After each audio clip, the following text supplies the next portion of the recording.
ಎಲ್ಲರಿಗೂ ಶುಭೋದಯ. ಇಂದು ನಾನು ಹೋಮ್ ರೂಲ್ ಚಳವಳಿಯ ಬಗ್ಗೆ ಮಾಹಿತಿಯನ್ನು ನೀಡುತ್ತಿದ್ದೇನೆ.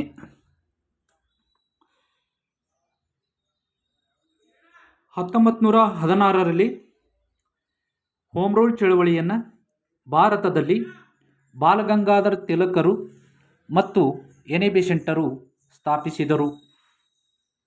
ಹೋಮ್ ರೂಲ್ ಚಳವಳಿಯನ್ನು 1916ರಲ್ಲಿ ಏಪ್ರಿಲಿನಲ್ಲಿ ಬಾಲಗಂಗಾಧರ ತಿಲಕರು ಪುಣೆಯಲ್ಲಿ ಇಂಡಿಯನ್ ಹೋಮ್ ರೂಲ್ ಲೀಗನ್ನು ಸ್ಥಾಪಿಸಿದರು. ಇದರ ಕೇಂದ್ರ ಕಚೇರಿ ಪುಣೆಯಾಗಿತ್ತು.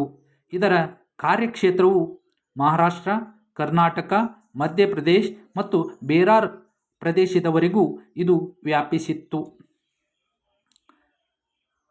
ನಂತರ 1916 ಸೆಪ್ಟೆಂಬರ್ನಲ್ಲಿ ಡಾಕ್ಟರ್ ಎನ್.ಎ. ಬೆಸೆಂಟ್ ಅವರು ಮದ್ರಾಸನ್ನು ಕೇಂದ್ರ ಸ್ಥಾನವನ್ನಾಗಿ ಇಟ್ಟುಕೊಂಡು ಹೋಮ್ ರೂಲ್ ಲೀಗನ್ನು ಪ್ರಾರಂಭಿಸಿದರು.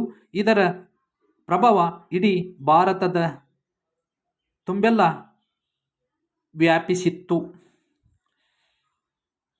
ಹೋಮ್ ರೂಲ್ ಎಂದರೆ ಮನೆಯ ಆಡಳಿತ ಅಥವಾ ಸ್ವಯಂ ಆಡಳಿತ ಎಂದರ್ಥವನ್ನು ನೀಡುತ್ತದೆ. ಅಂದರೆ ಭಾರತೀಯರು ತಮ್ಮ ಆಡಳಿತವನ್ನು ತಾವೇ ಮಾಡುವುದು ಅಥವಾ ನಡೆಸಿಕೊಳ್ಳುವುದು ಎನ್ನುವ ಅರ್ಥವನ್ನು ಕೊಡುತ್ತದೆ. Thank you. ಈ ವಿಡಿಯೋವನ್ನು ಶೇರ್ ಮಾಡಿ, ಲೈಕ್ ಮಾಡಿ, ಸಬ್ಸ್ಕ್ರೈಬ್ ಮಾಡಿ.